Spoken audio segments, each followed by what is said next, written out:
Edition of The Factor continues now with my interview with former President George W. Bush. In this portion, we look ahead to 2012. Going forward to 12, Probably won't answer this question. you won't answer the 212 question? No. You don't want to Be a look ahead pundit? to the Republican Party's resurgence? You want me to be a pundit? That'd be great. You want to be on like once a week on That's The what I'm Factor? trying to tell you. No, I don't. Well, that's It looks pretty like true. my main candidate is not going to run, and that's my brother Jeb. That's interesting. So that's a dodge to the No, question. no, that was that's good. Okay. All right, so you'd like, but 212, Republicans have a lot of optimism now that they'll take the White House back. You going to help them? You going to get out You there? know, on I the don't know. campaign trail? I don't know yet. I mean, that's a long way away from me. Possible? From me? Could be, but I really am not interested in being involved in the political scene. And Even in your own party? yeah, I mean, the political scene's the political scene. And, you know, if somebody wants to come and ask what it's like to run for president, I'd love to talk, you know, how us retired guys are. But you're not going to be like Bill Clinton out there going from state to state with candidates and things like that. I probably won't do that, no. Do you see, you're an optimistic guy for America? I really am. Okay. But most Americans now are pessimistic according to the polls. Well- They're scared. They're scared. Yeah, it just depends on what question you ask them. No question there's some worry about things. They're and I worried can about the understand that. economy. They're worried about the economy when I was And president, they're too. worried about the current president. They're worried about him. I mean, we saw that in the election last week. Can you reassure them in a concrete way, not a theoretical way, like America's always snapped back, but can you reassure them that, hold on, I can only tell them that we've been through difficult periods before, and we'll come through this fine. last question. Decision points. That's the name of your book, right? I think it is, yes. Okay. What,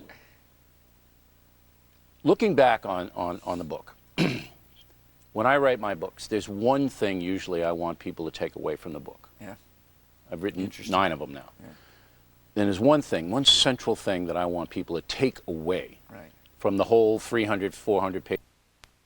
What's that?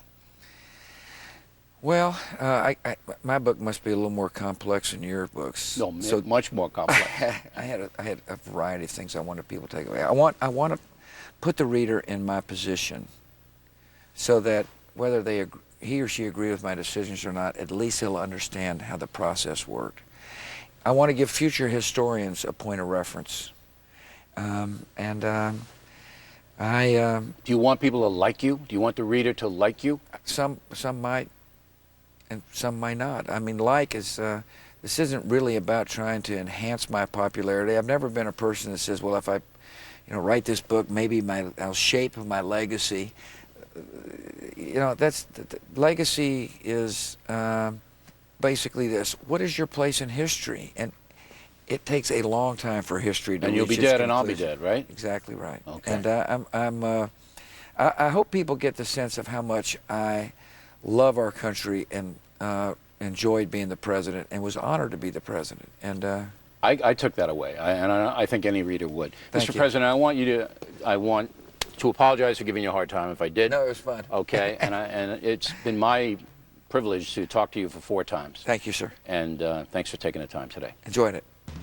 Up next, Charles Krauthammer, Laura Ingraham, and Sally Quinn weigh in on my interview with the president.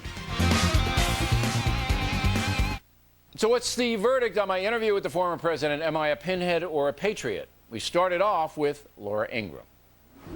What I take away from that interview is kind of what I took away from the whole presidency. Number one, President Bush is enormously likable.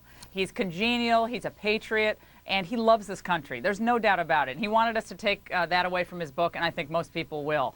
What I also noticed, though, Bill, is that he still doesn't understand how important it was, and you tried to get him in on this, how important it was for him to prop up his popularity in order to not only help his party, but to help the nation. You know, we don't have to remind everybody that by the time he left office, discretionary spending had gone through the roof. He added over $2 trillion to the federal debt. Obviously, the Republican Party was on its knees, losing the Senate, the House, and then the presidency. And I don't think a lot of people in 2012, God bless President Bush, are going to run as Bush Republicans. Now, that's a difficult landscape to, to reflect back on, but that's necessary reflection, I think. And in part, the Tea Party is revolting against President Obama, absolutely, but also against this very expansive definition of conservatism, where government can be more internationalist and do nation building and help people around the world and, all that noble stuff. He comes across as this incredibly attractive, affable, decent guy. What fascinates me the most is his relationship with his father. The fact that he very rarely called his father for advice. And I know from some of his father's advisors that this was upsetting to his father, and I think he could have learned a lot. I mean, people like Brent Scowcroft, for instance, and Jim Baker and his father were really seasoned politicians who had been through the wars. And I think that he relied too much on people like Dick Cheney, Karl Rove, and Don Rumsfeld in the beginning. And I think toward the end of his administration, he really, when he fired Rumsfeld, much against Cheney's advice, I think he began to come into his own, and I think he really ended up by going with the TARP. That he really took on a personality of his own and became his own person. I think what's remarkable is that this return to the limelight has shown us why he was once so liked.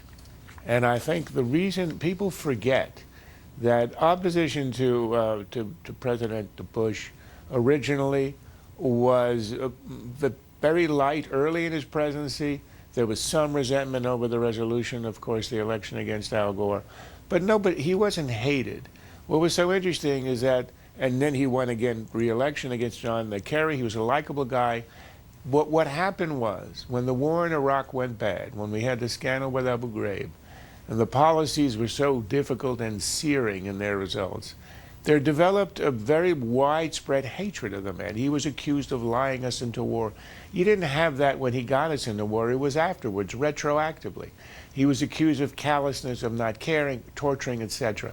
This kind of the visceral hatred that was so widespread, and the revulsion with him, was a result of policies that were at the time really bad. But now that I think the policies have shown themselves, particularly in Iraq, to have worked out reasonably well. I think you asked a question about whether it was worth it. History will judge that on how Iraq ends up. Now we remember the Bush of before and why he was liked and why he won re-election twice. It's the decency and the graciousness of the guy. Thank you for watching this special edition of the O'Reilly Factor. I am Bill O'Reilly, and please remember, if I can get my pen out, the spin stops right here, because we are definitely looking out for you.